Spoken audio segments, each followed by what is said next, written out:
In the 1790s, France put more men under arms than any nation in European history.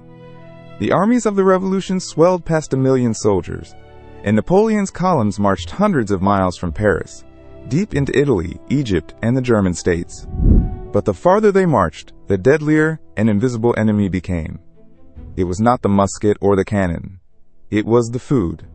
For every soldier killed by enemy fire, disease and hunger killed several more. Bread baked in field ovens turned green with mold in days. Salted meat rotted in the barrel. Casks of biscuit crawled with weevils. Dysentery, typhus, and scurvy swept through the camps, emptying regiments before a single shot was fired. A general could win a battle and still lose his army on the road home. The problem was logistics on a scale no one had solved. An army of 100,000 men ate roughly 100 tons of food a day. Supply wagons crawled at the pace of oxen, and everything perishable spoiled before it arrived. Commanders foraged, stripping the countryside bare, but a starving region could not feed a marching column for long. Soldiers deserted. Horses collapsed. Campaigns stalled not for lack of courage, but for lack of calories. Whole divisions melted away between one town and the next. France's leaders began to see the truth plainly. Food was a weapon of war, as decisive as gunpowder. Whoever could feed an army in the field, month after month, mile after mile, would hold an advantage no rival could match. The state that conquered spoilage could project power across a continent, yet no one understood why food rotted at all.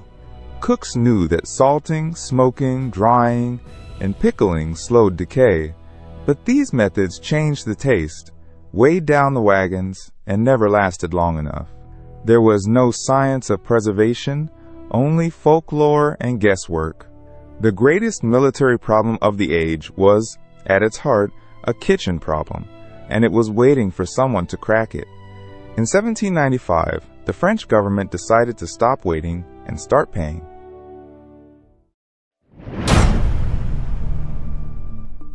In 1795, the Society for the Encouragement of National Industry announced a challenge that would echo for centuries. To anyone who could discover a reliable method of preserving food, the society offered a prize of 12,000 francs, a fortune large enough to buy a house and live on for years. The French government backed the effort, desperate for a way to feed its far-flung armies. The terms were simple and brutal. The winning method had to keep food edible for long stretches, survive transport, and work on real provisions, meat, vegetables, soup, and milk, not just a lucky sample. It could not rely on heavy salt or vinegar that ruined the flavor. And it had to be practical enough to scale to armies of hundreds of thousands. The prize drew a strange crowd. Cooks and confectioners tried their kitchen tricks. Chemists boiled, sealed, and fermented in cramped Paris laboratories. Inventors and dreamers sent in schemes involving sugar, spirits, and airtight boxes. Everyone had a theory. Nobody had proof. They were all working blind. In 1795, no one knew what caused food to spoil. The microscope existed, but the idea that invisible living things, bacteria, molds, and yeasts, multiplied in food and drove its decay, was still more than half a century away. Louis Pasteur had not yet been born. To the learned men of the age, rot seemed to arise spontaneously from the air, or from some vague corruption within the food itself. Because they misunderstood the cause, they chased the wrong cures. Some believed fresh air caused spoilage and tried to seal food away from it. Others thought air was essential and left it in.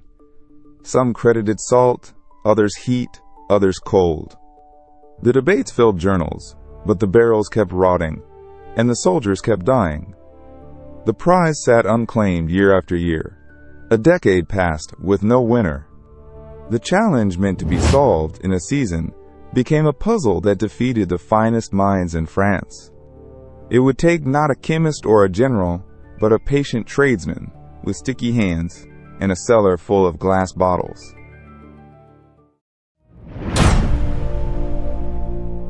His name was Nicolas Appert, and he was not a scientist.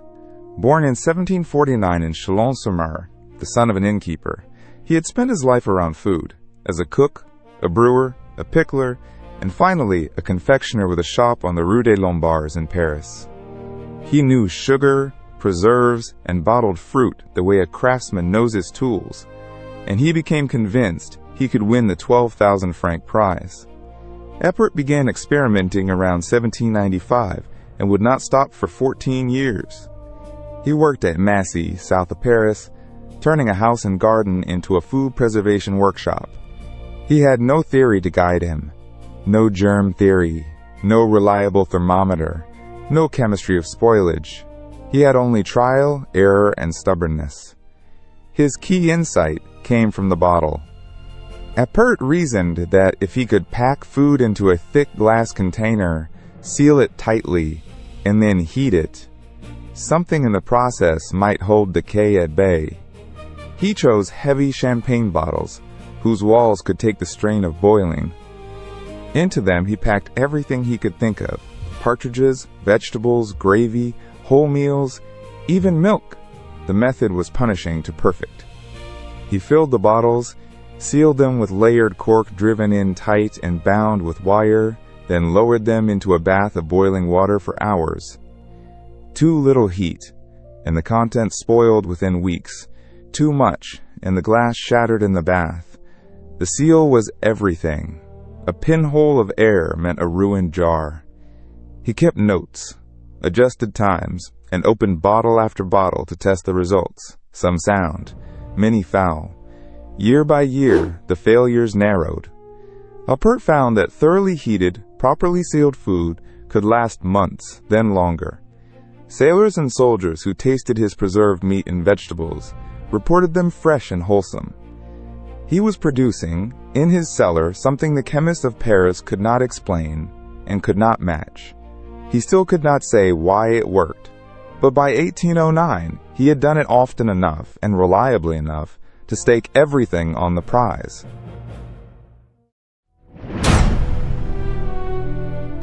By 1809, Nicolas Appert had reduced 14 years of trial to a method anyone could follow. It came down to 4 steps, each essential. Pack the food fresh into a stout glass jar or bottle. Seal it as tightly as human hands could manage, corking and wiring the mouth against the air. Immerse the sealed container in boiling water for a set time, longer for meats than for fruits. Then lift it out and let it cool, and the food inside would keep for months without salt, smoke, or vinegar. He did not know it, but he had stumbled onto the core of a science. The prolonged heat killed the microbes that caused spoilage. The seal kept new ones out. Appert had no such vocabulary.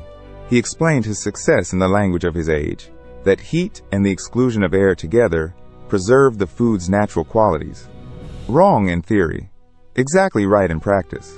In 1810, the French state judged his results and awarded him the 12,000 franc prize. The condition was that he publish his method for all to use. That same year, Appert brought out his book, The Art of Preserving Animal and Vegetable Substances. It was the world's first practical manual of food preservation, laying out step by step how to bottle more than 50 different foods. The impact was immediate and wide. The French Navy tested his preserved provisions on long voyages and found them sound. For the first time, a fleet or an army could carry the taste of fresh food for months, unspoiled, without a supply line trailing behind it. Appert poured his prize into expanding his workshop at Massy into what may be the first food bottling factory in history. Yet glass had a fatal flaw. Bottles were heavy, slow to fill, and above all fragile. One hard knock on a wagon or a warship's deck, and the precious seal shattered into the mud. A method born for war could not yet survive the battlefield. The breakthrough needed a tougher shell, and across the English Channel, another man was about to supply it.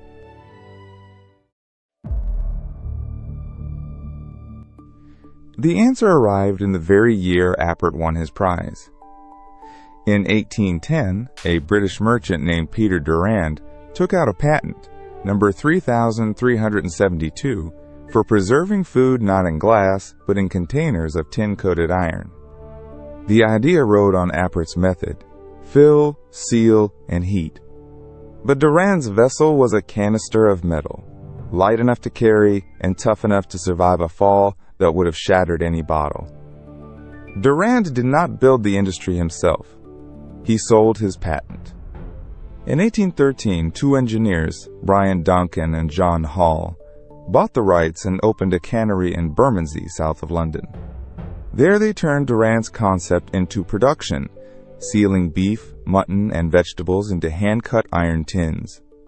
By 1814, they were supplying preserved meat to the Royal Navy and the British Army, and the Admiralty kept placing orders. The advantages over glass were decisive. A tin could be dropped, stacked, and hauled across a rutted road or a heaving deck without breaking. It weighed less, packed tighter into a hold, and shrugged off the knocks of a campaign. Where Appert's champagne bottles were a laboratory triumph, Durand's cans were a weapon of logistics, food engineered to reach the front line intact. The early cans were crude and costly.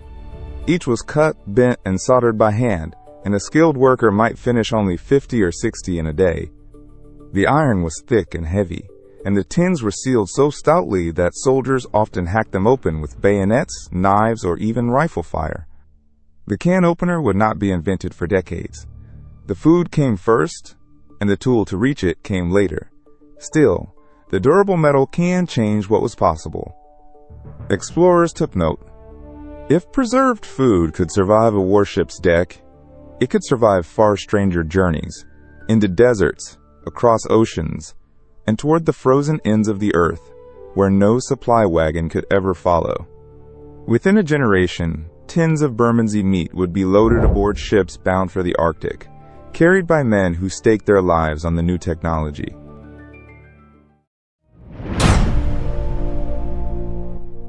In May 1845, two Royal Navy ships slipped down the Thames and turned north.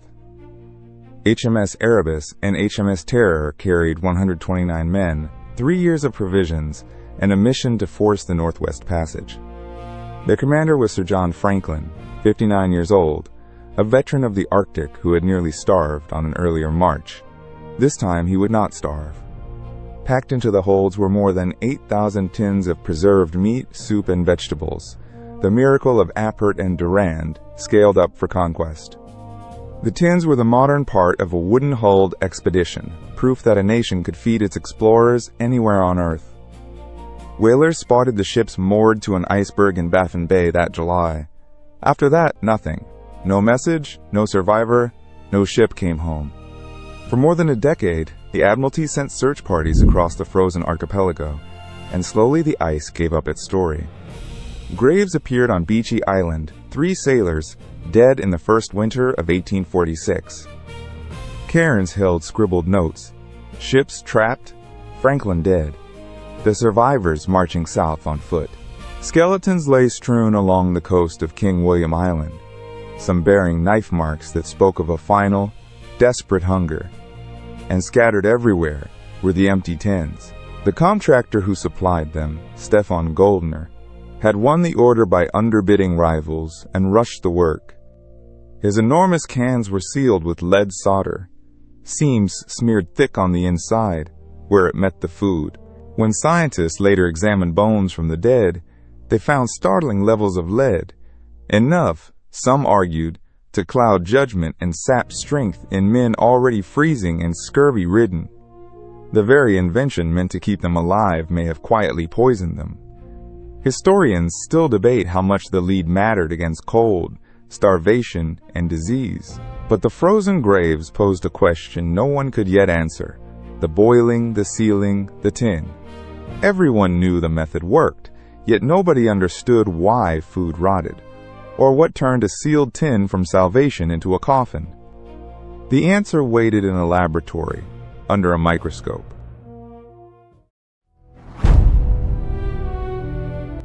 The laboratory belonged to Louis Pasteur.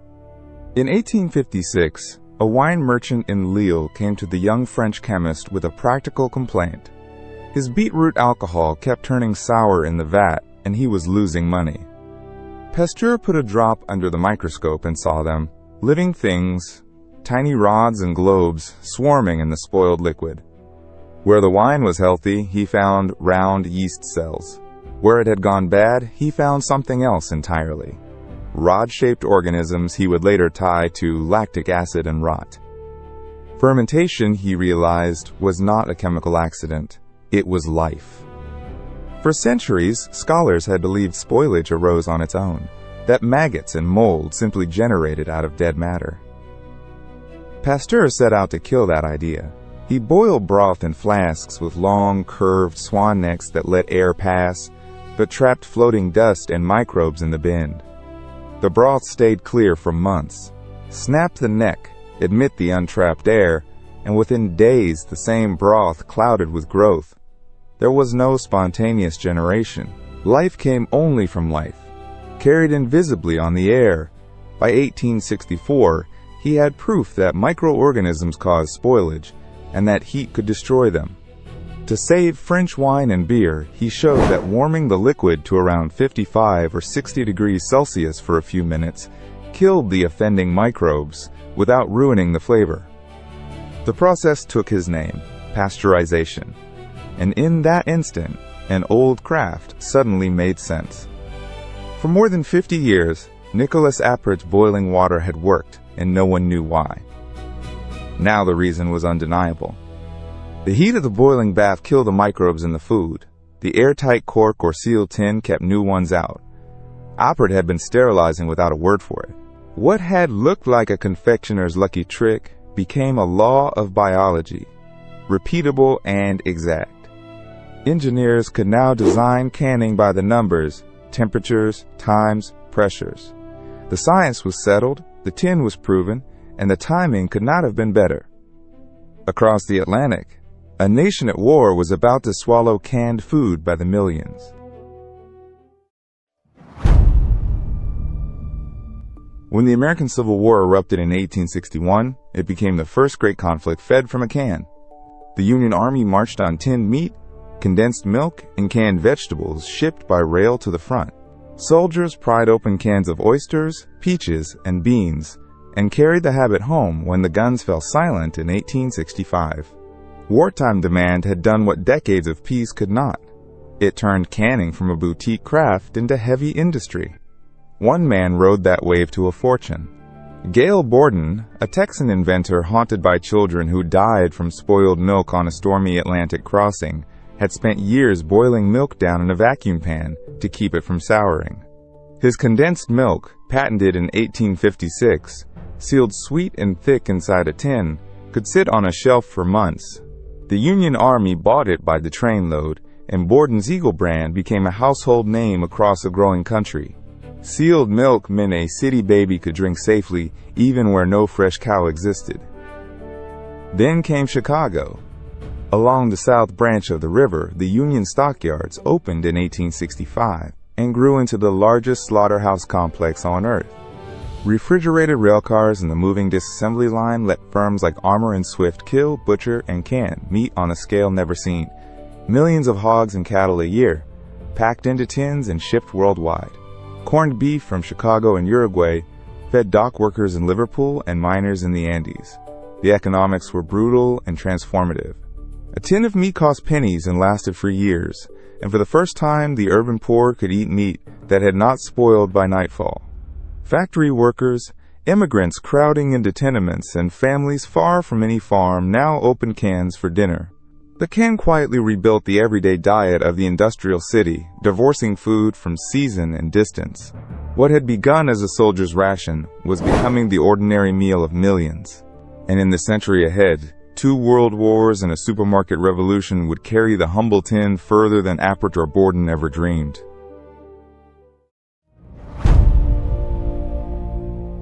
The 20th century marched to war on canned food.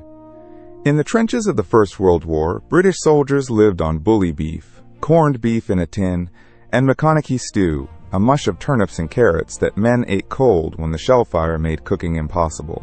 Whole armies, millions strong, were sustained by tins hauled to the front by the wagon load. When the world went to war again in 1939, the can went with it, and one product came to symbolize the age. In 1937, the Hormel Company had introduced Spam, a rectangular tin of spiced pork shoulder. During the Second World War, the United States shipped more than 100 million pounds of it to troops and allies, feeding GIs in the Pacific and Soviet soldiers on the Eastern Front, who called it a lifeline. Wherever armies went, the empty tins piled up as proof of a global supply chain built on Appert's simple idea. And when the soldiers came home, the industry they had built turned to peace. The tin can, once a battlefield tool, rolled onto the shelves of a new institution, the self-service supermarket. In 1935, an American brewer had sold the first canned beer, and after the war, the lightweight aluminum can, seamless and easy to open with a pull tab, conquered the drinks aisle. Soup, tuna, peas, soda, an entire economy of food now came sealed in metal, stacked in bright pyramids, cheap and everlasting. What had begun with a general's hungry army and a confectioner's champagne bottles had become invisible, the ordinary furniture of every kitchen on Earth. Nicolas Appert died in poverty in 1841, but the method he could not explain now feeds a planet of 8 billion people, on ships, in space stations, in disaster zones, in the pantry of every home. From a French prize to the Arctic ice, from Pasteur's microscope to the Chicago stockyards to the beaches of the Pacific, one quiet invention rewrote how humanity eats, wages war, and endures. Trace it all back to a single stubborn truth learned by boiling food and shutting out the air. A sealed jar remade the world.